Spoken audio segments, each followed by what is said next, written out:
अब खबर पश्चिम बंगाल से है, जहां टीएमसी के आईटी सेल आईपैक के डायरेक्टर प्रतीक जैन पर ईडी ने छापेमारी की। लेकिन इस छापेमारी से बंगाल की सियासत के साथ साथ पूरे देश में माहौल गर्मा गया है। अब आखिर गुरुवार को बंगाल की सियासत में ऐसा क्या हुआ, इस पर एक रिपोर्ट देख लेते हैं। देखिए, पश्चिम बंगाल एक ऐसा अनूठा प्रदेश बन गया है जहां पर मैं कहूँगा कि पूरी तरह से तानाशाही है।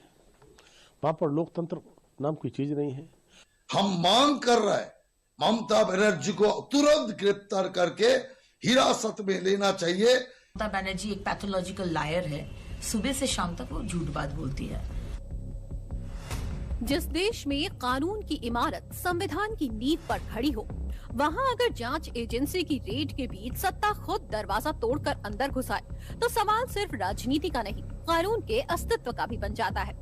दरअसल गुरुवार को टीएमसी के आईटी सेल के हेड प्रतीक जैन पर प्रवर्तन निदेशालय की रेड, अवैध कोयला तस्करी का मामला, हवाला और संदिग्ध लेन देन की जांच और उसी वक्त राज्य की मुख्यमंत्री ममता बनर्जी का खुद मौके पर पहुंच जाना और ईडी से फायदे अपने हाथ में लेकर बाहर निकल जाना कई सवाल खड़े कर रहा है कि आखिर पश्चिम बंगाल में कानून बड़ा है या फिर कुर्सी का power.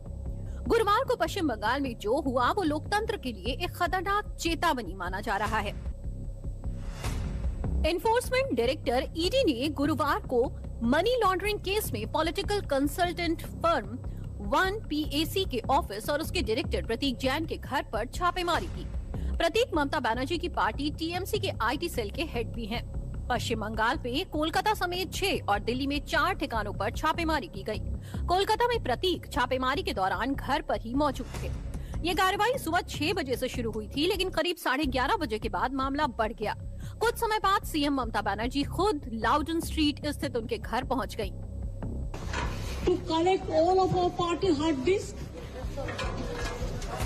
the candidate list, the party strategy, the party plan.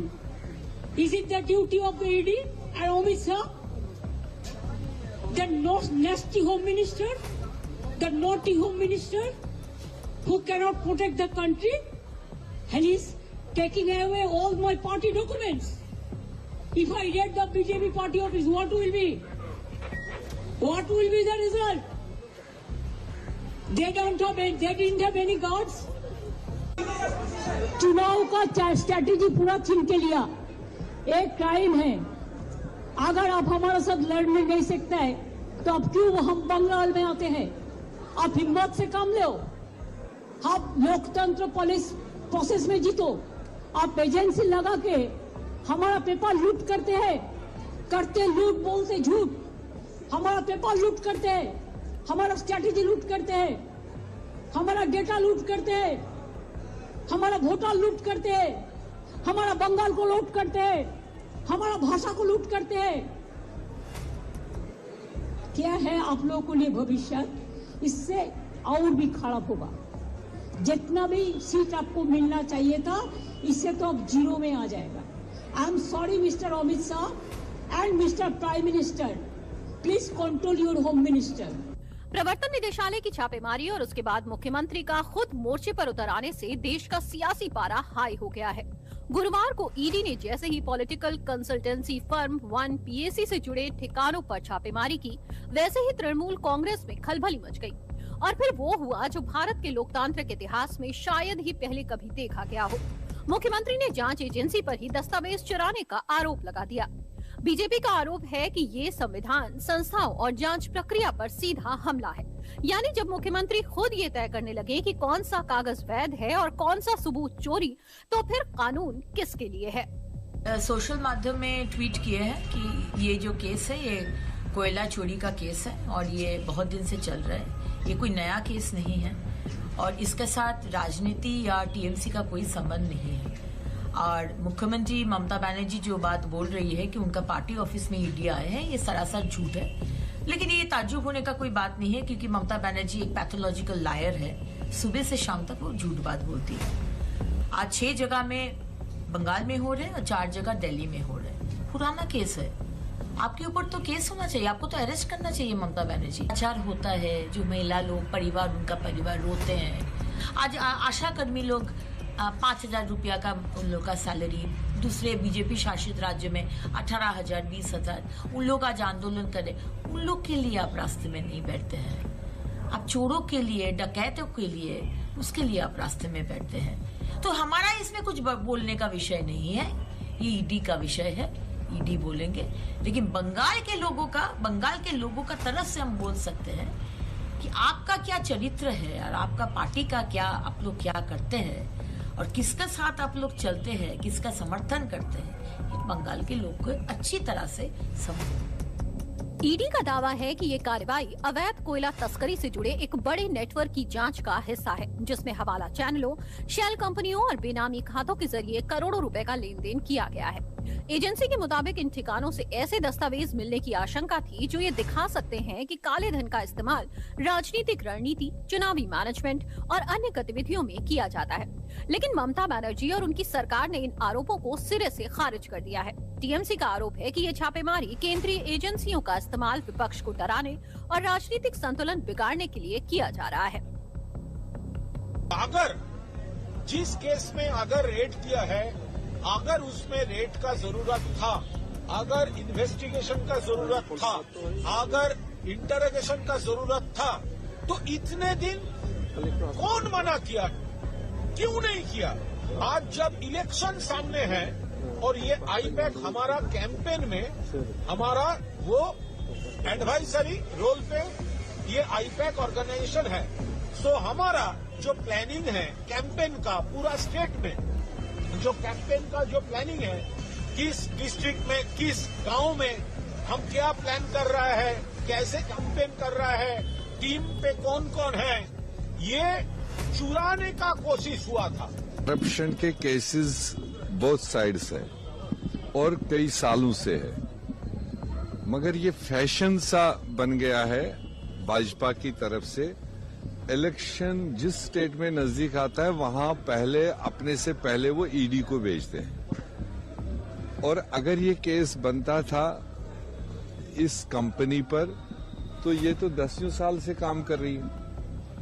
ये ईडी रेड, इस तरह का इन्वेस्टिगेशन 2 साल पहले भी हो सकता था, 3 साल पहले भी हो सकता था, आज ही क्यों? लेकिन सवाल ये है कि आखिर छापेमारी से टीएमसी को दिक्कत क्यों हो रही है? क्या टीएमसी को ये डर है कि इस कार्रवाई से उसके राज सामने आ जाएंगे? और अगर नहीं तो फिर ममता बनर्जी को खुद दखल देने की जरूरत क्यों पड़ी? इन सभी सवालों के घेरे में ममता सरकार अब घिर चुकी है। बीजेपी ने इसे कानून और संविधान का खुला अपमान करार दिया है। पार्टी का कहना है कि अगर कोई आम नागरिक या विपक्षी नेता इस तरह जांच एजेंसी के काम में दखल देता तो उसके खिलाफ तुरंत कड़ी कार्रवाई होती है। लेकिन यहाँ सवाल ये उठता है कि क्या मुख्यमंत्री होने के नाते कानून के नियम बदल गए हैं? बीजेपी ने इस मामले पर ममता बनर्जी और उनके साथ मौजूद अधिकारियों के खिलाफ जांच एजेंसियों के काम में बाधा डालने के आरोप में कानूनी कार्रवाई की मांग की है। हाईकोर्ट भी पहुंची है, क्या कहना चाहिए पूरा जिस तरह का मामला हुआ है? मुख्यमंत्री जो इस हवाला में और कोल स्कैम में इन्वॉल्व है उसको प्रोटेक्ट करना चाहते हैं। करप्शन, कोल स्कैम, दिस हवाला, all synonymous with Trinamool Congress. मुख्यमंत्री खुद आज इसको एस्टेब्लिश कर दिया।